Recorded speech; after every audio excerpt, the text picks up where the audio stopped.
and welcome to episode 81 of the podcast. And thank you very much indeed for listening and for watching. In this week's episode, we've got some listeners' questions that we're going to be answering. We also have some money saving tips for you on your heating system and your hot water system for this year. And also, we come up with an interesting way of looking at when should you change your boiler. This and some more in this week's episode. But first of all, here's my friend Sean to tell you a bit more about the podcast. Are you a new person coming into plumbing and heating? Are you a homeowner that likes a bit of DIY?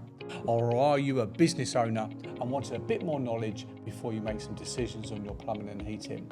Stay tuned to the podcast and hopefully we'll be able to help you out with some of your questions. And thank you very much indeed, guys. So last week I went to a job and was called out. And it's a lovely lady and she works in one of the commercial properties that we manage and look after on the plumbing and heating and hot water side. And she's got we'll just call it a service plan. And she lives a little bit out of our area that we would normally attend. And she was having some problems with some of the stuff that she was being told by an engineer that turned up to her property. So she asked if I could just pop along and give it a second opinion. So I was over in Twickenham working in another commercial property and she lived down in Crowborough. So I just tucked down on the way through before heading back to the office. What actually happened is the boiler was up on a set of stairs. So it was a bit of an unusual location. So we had a small ladder and we put it against the tread run and went up the ladder. Just no more than a couple of meters really from the floor, and the boiler's been mounted there for the last 10-15 years. So I took the casing off, I went through it, serviced the boiler inside, went through the heat exchanger, done my checks on it, and she said to me, like, what do you think? What's your diagnosis? And yeah, it's a little bit on the older side, the boiler, but I've done all the safety checks as you would. We've done what they call the vitiation, flue integrity test to make sure that everything's working as it should. And we've done a flue gas analyzer within the flue terminal as well. And we had the burner out and that was all absolutely fine. So what actually happened is this guy had turned up, he was contracting to this company, this national company for boiler servicing. And really what he'd done, he had turned up without even getting on a ladder. And it was physically, unless he was 9 foot tall, it was physically impossible for him to take the case off this boiler and look inside without actually getting a ladder and climbing up. And he had diagnosed so many faults with this boiler to the tune of a £900 repair bill, which was completely unnecessary for the boiler. So unfortunately, you don't always we like to try and compare apples and apples, but really we're not in some circumstances. And when you get these guys and I've done a podcast on it before, I've mentioned it, about these national companies paying 20-30 quid for us guys to turn up as gas safe registered people, to turn up to do a proper boiler service for that amount of money, including your travel time and costs. How can it ever be achievable? Now, I'm not justifying the actions of this person here because, we all, us gas safe members, we stand on our own 2 feet. And if we make a decision, a judgment on something and say it's either dangerous or it's safe, potentially we're going to have to stand up in court if it goes horribly wrong.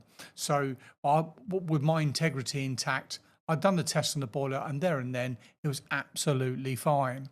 So just be mindful if someone's coming in, sucking air through their teeth like a used car salesman, and they walk into your home saying that this, that, and the next thing is all going on, always seek a second opinion, just to make sure that you're being spoken to truthfully. So we have some listeners' questions that we're going to be answering. So when do we use plastic pipe? Now there's lots of stuff on various Facebook and social media channels. Oh, look at this, look at that for plastic piping. So realistically, and I've done other bits on this before. So if we're doing a heating system where we're going under floors or we're passing through lots and lots of joists, things have got their place. There's a good time when we can use compression, when we can use soldered fittings and when we can use press fittings. And there's a time when they're not all practical and we can't use them.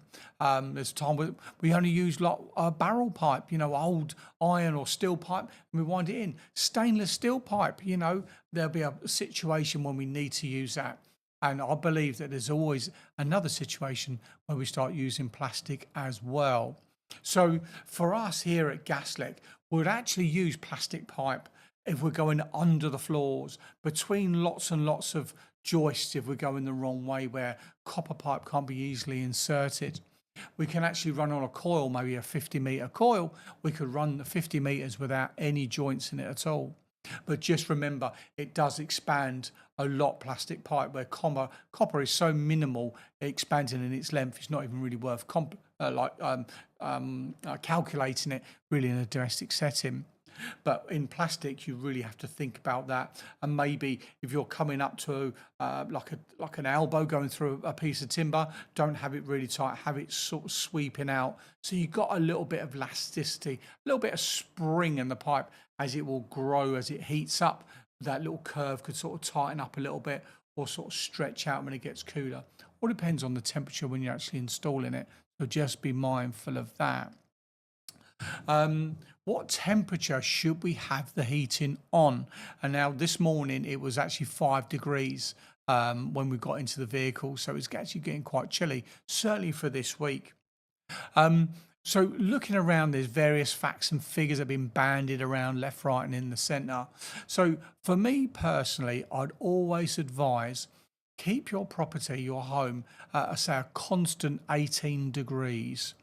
Now, at 18 degrees, there's lots of factors involved: the height of your ceilings, the type of your radiators, the amount of heat loss of the building. But as a rule, for most common domestic houses, around 18 degrees, and that should be enough to keep the moisture, keep the damp, keep all that smell away. Because we're starting to look at the heat loss between the outside temperature and the inside temperature, and the greater they are apart, the more heat you're going to lose. So if you start bringing those temperatures closer together, you start losing less heat. So if you can maintain a constant 18 degrees in the property when you're not there, and then bring it up so it's comfortable when you are there. Personally, for me, I work in shorts and t-shirt all year round, and I chuck the odd jacket on when I'm at work. We work a little bit outside, but not too much, be honest. So that's why I can sort of be a little bit sort of less dressed. If I was outside all day, I'd certainly be wearing trousers and a nice thick coat. But when I get home, I do like to be warm. I get in and I sort of, take off my work clothes, go and have a shower, and that's it. I want to sit downstairs in my dressing gown or a pair of shorts and a vest. There's a picture for you guys. So I'd actually have my heating on around 22 degrees for when I'm actually sitting there. I'm not actually home for very long because I'm always working, but when I am home, I want to be warm. So we'll set mine to about 22 degrees. Now, if I try to set that to maybe 28 degrees, let's be really stupid, probably would never achieve that in my house. I've got suspended floor, I've got open chimneys, I've got some a little bit old and outdated double glazing. The front of my house has got a cavity wall with insulated, but the rear of my house isn't, an old 1930s. So you start adding these factors together, my house would never get to 28 degrees. Because the heat loss will just be too great. It can get to 22 degrees, 23 degrees, and sometimes it can actually be really, really warm and toasty inside. But there's lots of numbers being bandied around about, well, it will cost you this much or it will cost you that much. But it's so, you run your own experiment on your own house, really.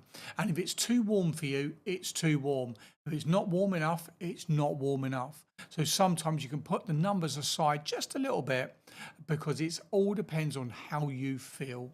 And if you're comfortable and you're keeping well, then great. And you might just remember elderly relatives, neighbours, friends, family members, they'll feel the cold a little bit more. So you might think that it's really, really roasting in here. And if they're comfortable, they're comfortable. And certainly when we're working in the care homes, it is always absolutely roasting in those places because they've got thin skin and not a lot of meat on their bones due to their ages as well.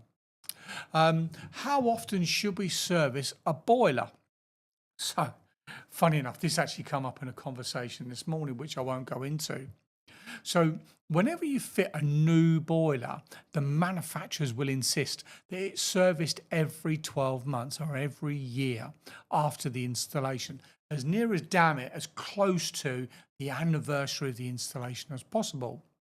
So that's a couple of things. So really, from a safety point of view, we want to service the boiler to make sure it's combusting right. Over a 12-month period of a heavy winter and a light summer, we can start getting leaks. Little rubber seals around the flues can start breaking down. We can start getting corrosion, certainly from the condensate, which is acidic and will start eating through the casing of the boiler. And if we get it early enough, we can deal with it and may just start rusting the paint off. If you leave it long enough, it'll put a hole in the case. Now, most cases, when start getting holes in cases, the boiler's finished at that part.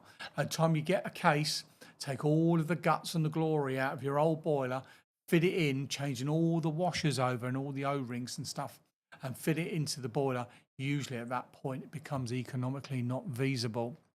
So keeping on top of the servicing can also help extend the life of your boiler, as well as maintaining any boiler warranty you have.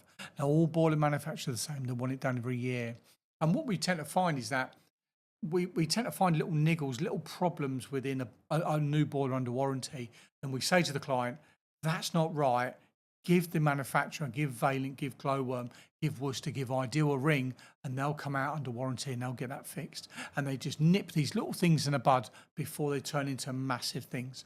And I believe that is the real reason why they insist on yearly boiler servicing from their point, their selfish point, I think, so they can minimise the amount of damage that they have to put right if something does fail. And the last last part of this podcast, I want to talk to you about pumps. So I want to talk to you about like the central heating pumps that we have, and I want to do a little bit of an explanation on the numbers on pumps. I've got a few down here, so bear with me. So here we have quite a standard, typical central heating circulating pump, quite small. This one's made by Arch Press, so it's just a standard heating pump. It has a directional arrow onside the body of the pump, so that's the way the water will flow, and it will go in to the centre of the pump, and to here, if we have a look, so the water will go into the middle of the pump, go round the impeller, and be flung out, and it will come out this way. So hence the direction. But this is also the giveaway on the direction arrow, because it goes into the center and then goes out from the sides. So this pump here, made by Arch Press, it's really, really important when these are mounted that we can actually read the name and the wire comes down. I'm not too sure why that's so important in circulation pumps. I know it's not for vanity, but the warranty will be in a void if you don't have them fitted the correct way round, certainly on some manufacturers. So this pump here is a 1560-130, and it's got it written down there. So 15, they talk about that as the pipe size diameter. So I think they're actually talking about inside the pump itself. So that'd be 15 millimeters.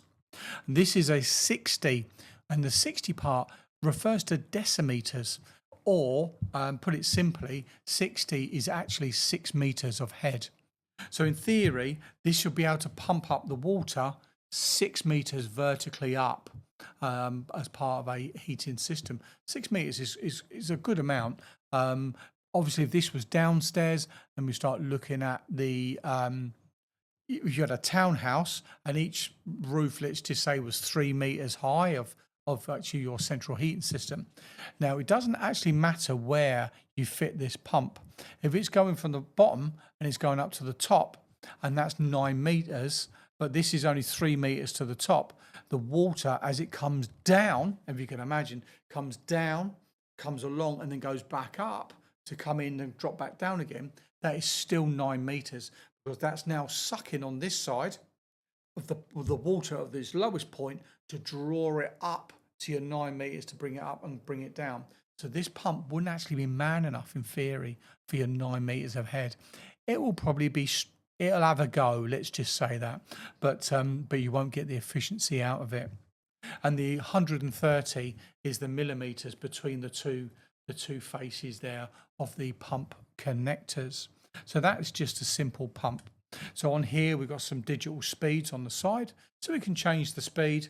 We've got a little eco button there which works on pressures, but we'll go into that on another podcast. So ultimately this is a 3-speed pump, like fixed speeds as it runs through.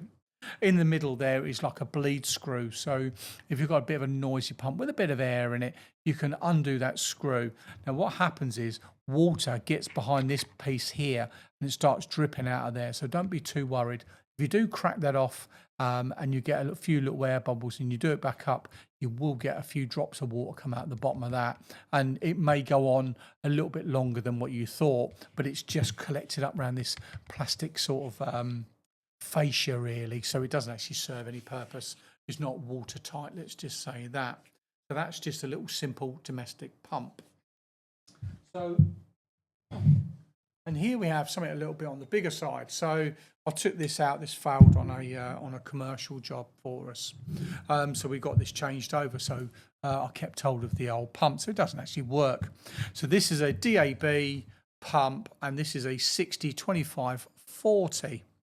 So as you can see, this is significantly larger for a commercial building. So this isn't the biggest of the pumps, but it's just the biggest I had downstairs at the time. So once again, the water will flow into the center of the pump. So no different to the other pump. It's got, you can see on the other side, it's this side, quite heavy. It's got a directional arrow. So that means then the water's being, flows in from here and comes out this way here. These are little like bleed bolts. So these little bolts here goes all the way through. You won't be able to see it on the camera. There's a little hole this side. So if you need to take a little bit of air out of the system, you could crack it out from here to take some air out of the pipework. Or if you turned it off on the valves, you could actually take this off to get the water out of the pump body before removing the pump head. I'll do another video another time on the Magna pumps, and when you take them apart, how they do flood out and you soak out the PCBs, renders them absolutely worthless. Anyway, so that's not about this video. So this pump here, it is a 60-250-40. So slightly different on this pump, as you can see. We have these flanges here. So the larger pipework will actually come down, which are greater than 28 mil, will actually come down and bolt onto this pump by these flanges. And as you can see, when this one was actually fitted, the rubber washer was slightly off and was only just about made a seal all the way around. But that wasn't what killed the pump. Excuse me. So the 60 part of the code to this pump refers to the litres per minute, so 60 litres a minute. And that will be the flow speed. And we've got all the digital buttons on the front there. If I had the power wire for it still, I'd fire it all up and you could see all the numbers as it goes through. The 250, once again, is your decimeters. So 250 decimeters is 25 meters of head. So it'll actually pump, in theory, vertically 25 meters high. So substantially bigger and a lot more than the last 6 meter version. But you can see the size you need to go to get that extra height and that extra pressure that's coming through. And the 40 stands for, it's a DN, which is a diameter nominal, which is like a French word they use. And that gives us the 40 mil diameter, or 1.5 inches, because when we get to this sort of size, we start using sort of like wound on steel pipes and stuff onto the flanges. You can use copper pipes, but a lot of it's on the wound steel stuff with our brake unions. So there's another, so this is a 4-bolt flange, obviously with a DN40. So you'll also see PN, Papa November, which actually stands for a pressure and nominal. So we've got to have a DN40 and it's got a PN10. Now the PN stands for the pressure at 20 degrees. Now that pressure is in bars. So a PN10 is a pressure 10 bar. PN16 is a pressure 16 bar.